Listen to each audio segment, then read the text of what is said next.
also remember, don't believe what I'm saying in this video. This video is all for entertainment purposes. A corrupt government cannot liberate the people. If the head of the stream is corrupt, the entire river will be also. Gentlemen, Sandals has recently come in the news. I think it was November 10, 2024.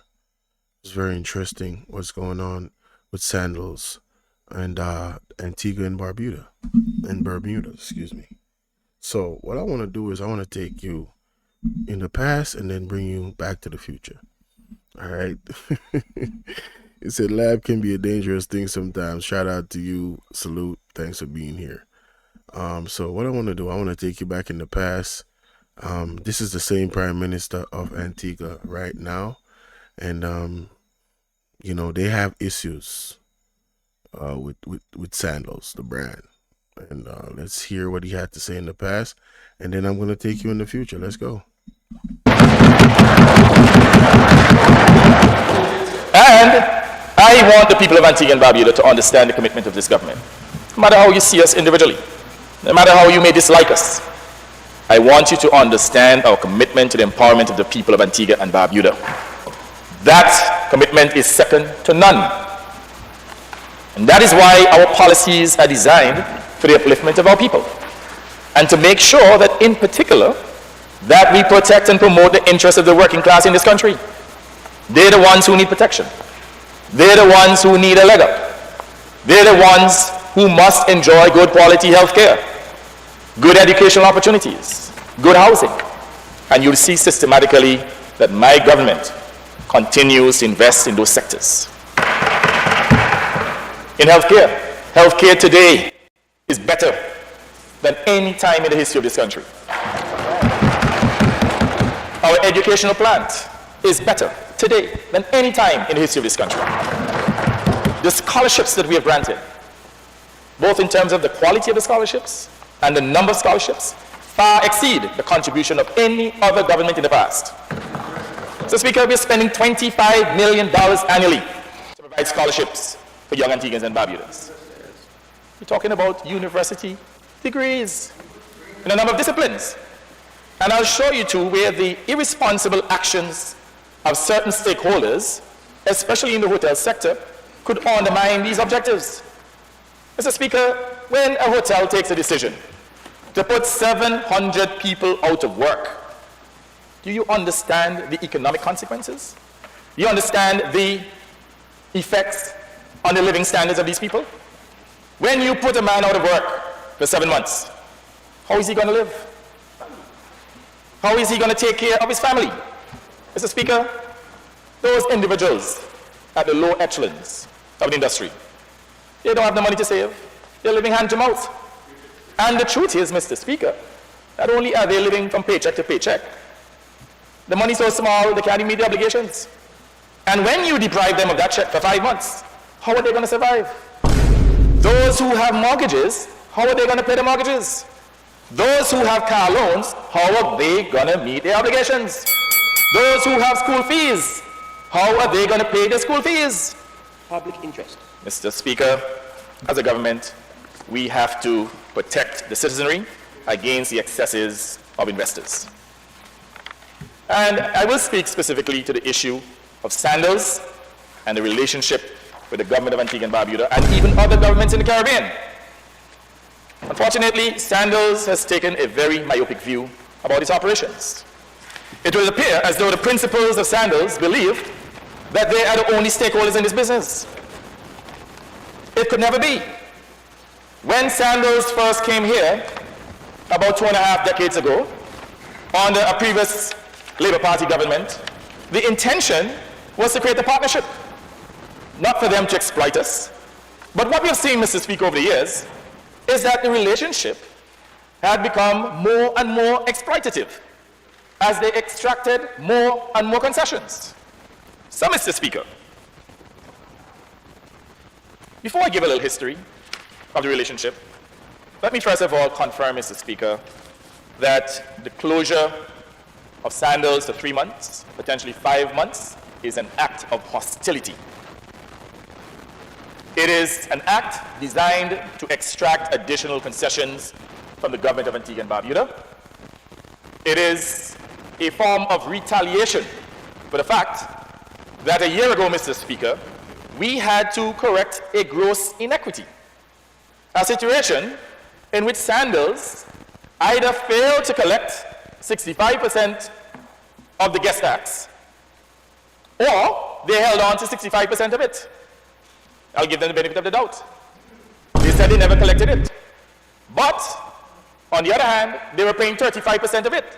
So the question is, Mr. Speaker, they had a legal obligation to collect the 12.5% ABST, which is paid by guests, by the tourists who come to this country, to collect it on behalf of the government of people of Antigua and Barbuda, and their argument was that they never collected it.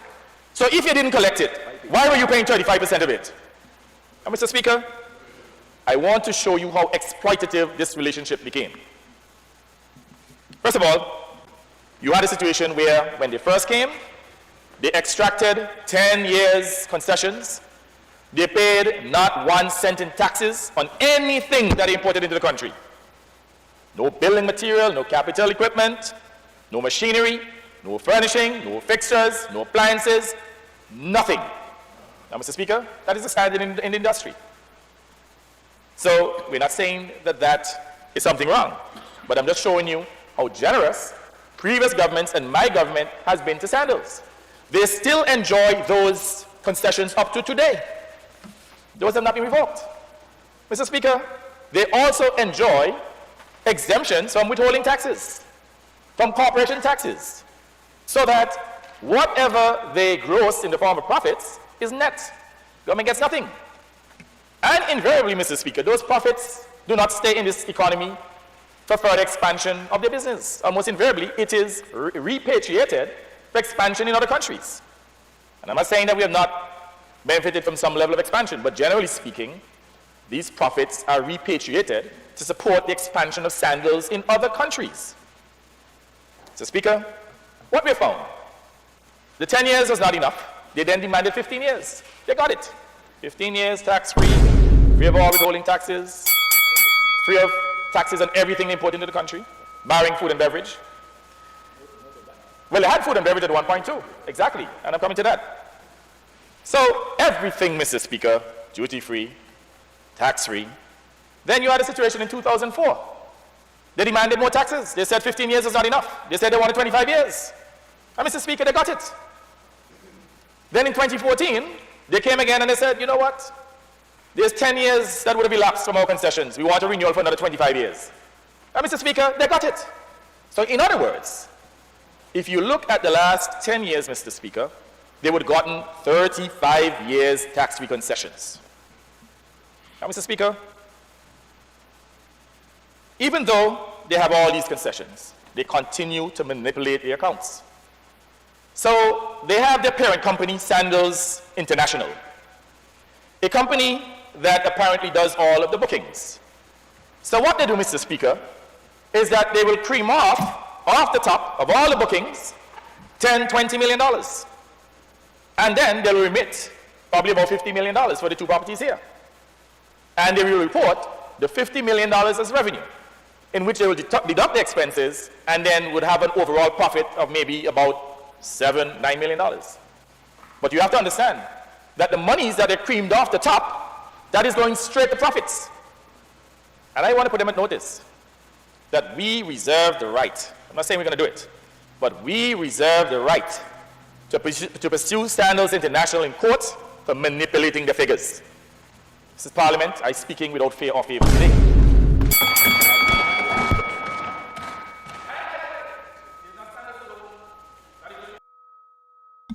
So I think that's enough to show you that Antigua and Barbuda, Antigua and Bermuda has had a very interesting relationship with with Sandals in the past, isn't it? Come on. Very interesting relationship. So what has happened now is, ladies and gentlemen, that relationship has soured even more. That that relationship has soured even more. And you're talking about 2007, 2008. You're talking about 2000, in the 2000s. Now we're at the point where it's gone to just the other day, November 10th. Let me just let you hear this article right here. I already have it clipped up because I did the reading already.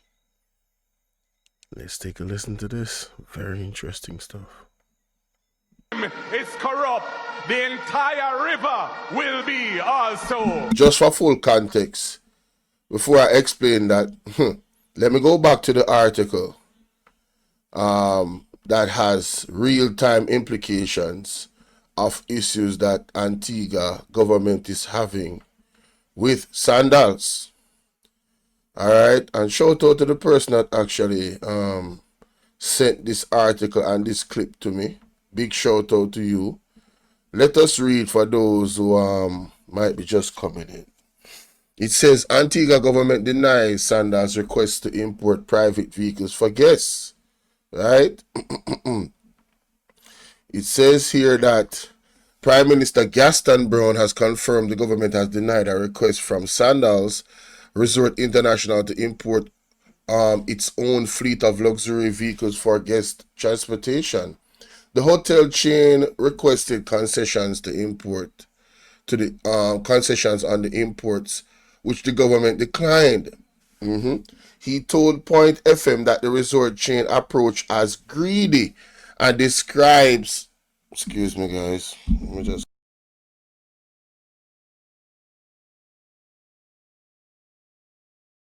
Describing the request as an attempt to monopolize profit within Antigua's tourism industry at the expenses of local businesses. They want everything, Brown said. What room is left for the taxi drivers now at the airports? So they want to benefit in everything.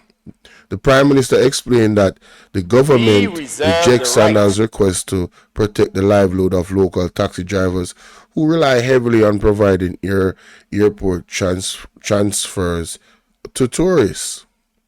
Right? Rightfully so. I agree with the Prime Minister. This request from Sandals Brown suggests forms part of a broader pattern of practices that prioritize corporate gain over local economic participation. He has previously accused the company of treating Antigua as a plantation with colonial practices, emphasizing that Antigua and Barbuda tourism economy must remain inclusive and beneficial to the wider community. The Prime Minister signaled that the government would not yield to Sandals' requests or allow practices that could threaten local businesses. Man, listen, I like this guy. I like this dude.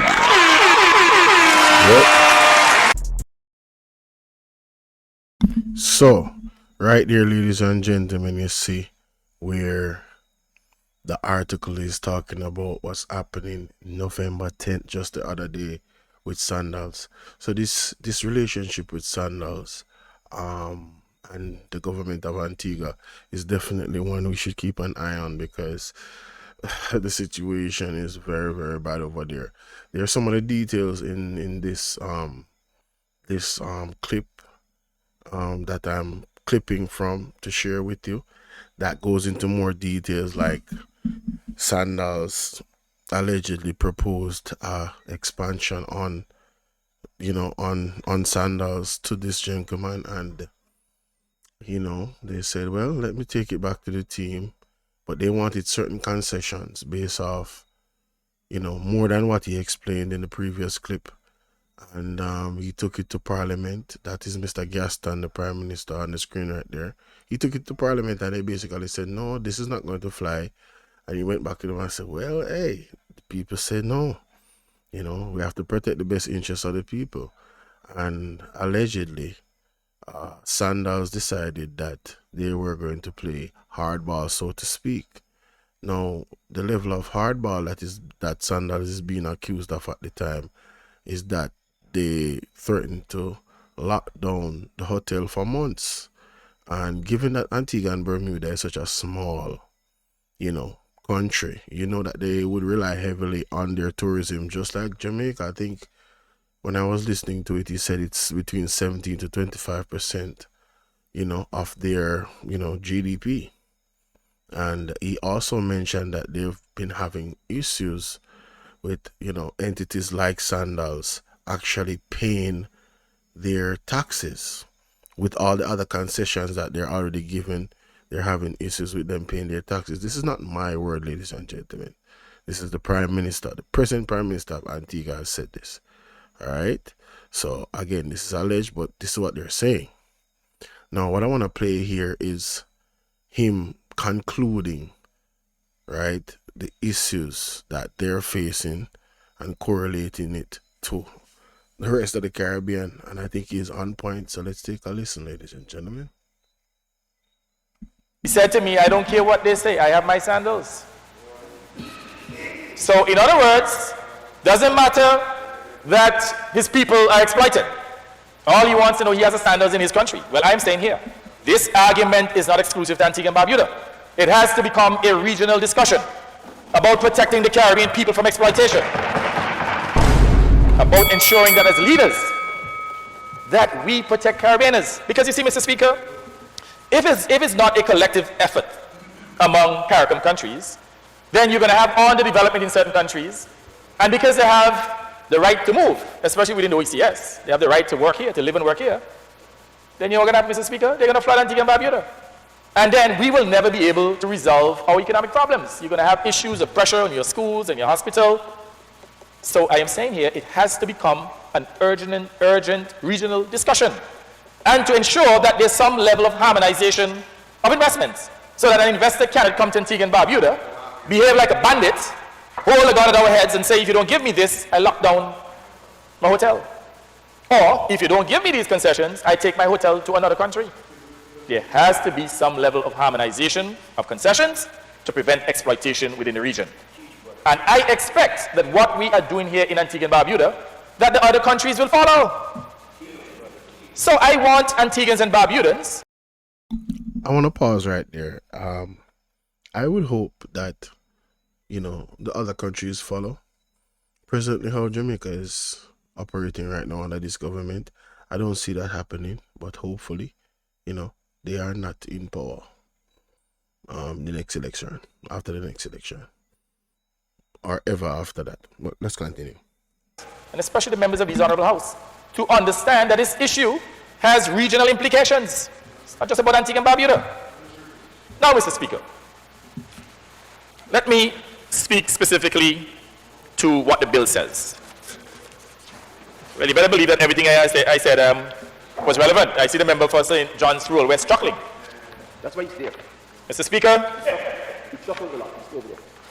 the bill seeks to require a proprietor of a hotel with a 3% or more of the total room occupancy or stock in Antigua and Barbuda to give 60 days notice in writing to the government and such stakeholders as trade unions, hotel management and staff, if he intends to close down temporarily for 2 months or more in a year, or to suspend business activities for a period of 2 months or more for reasons other than development to expand the hotel, low occupancy, force majeure, which includes man-made disasters. It also says, Mr. Speaker, that the notice period is followed by consultation between the proprietor and the stakeholders for the purpose of discussing the issues arising out of the temporary close down. And the reason why this is in here is because the Sandals management had the audacity of telling my cabinet that they don't have to talk to us because it's their property. Whose land? Whose country? Whose beach? Whose staff? Whose concessions? So that right there is a serious problem, ladies and gentlemen. What he's accusing Sandals of is is very, very serious. All right. You have a corporation that allegedly seems to think that they're bigger than the government. And my Jamaican people, I just want you to think about Jamaica in that light. The leaders of our country, are they standing up for us in the tourism industry, the way this man and his government is in Antigua and Bermuda? My answer is hell no, I don't think so. But for those who are the ones that are experiencing it in the hotel industry, we've seen so many protests going on, and there's more coming. The people have spoken. You know, some of the things that this man highlighted in this clip, I did a 5-hour live. You guys can go and watch that for more details as to what he said. But I think I've shown you enough to show you that there is a pattern here in regards to Sandals and Antigua and Bermuda government. The relationship seems to be going downhill. There hasn't been, this was 2017, 2018. It's 2024 going to 2025. So I would love for you guys to tell me, what do you think about the situation? Is this a reflection, as he said, of what is going on in the entire Caribbean, where we have these corporations that own hotels, franchises, exploiting not only the people of the country, but also our resources? You understand? And what do you think about our government? Do you think they are championing and standing in front of the ones that want to do this, or are they in bed with them, so to speak? You know, what is going on? I think the latter. I think they're in bed with them. But let me know what you guys think in the comment section, ladies and gentlemen. All right, like, share, and subscribe. All right, that's it.